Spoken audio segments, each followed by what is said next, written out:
بسم الله الرحمن الرحيم قل أعوذ برب الفلق من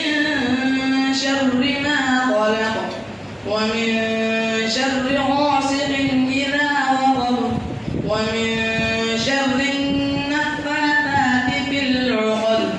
ومن شر حاسد إذا حسد بسم الله الرحمن الرحيم قل أعوذ برب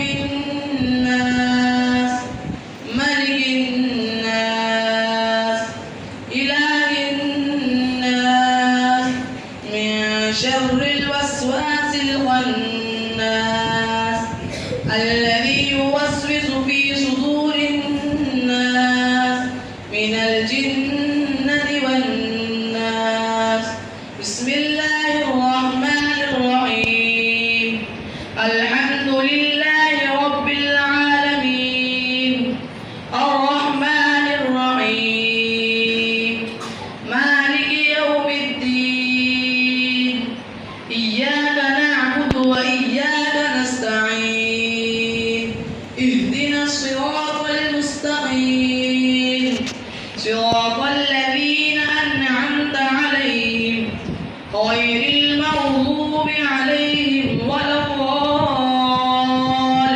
الضالين بسم الله الرحمن الرحيم ألف لام ميم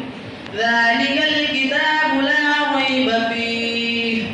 هدى للمتقين الذين يؤمنون بالغيب ويقيمون الصلاة ومما رزقناهم ينفقون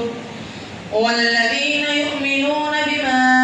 أنزل إليك وما أنزل من قبلك وبالآخرة هم يوقنون أولئك على هدى من ربهم وأولئك هم المفلحون بسم الله الرحمن الرحيم اللهم آنس وحشتي في قبري اللهم ارحمني بالقرآن العظيم واجعلني إماما ونورا وهدى ورحمة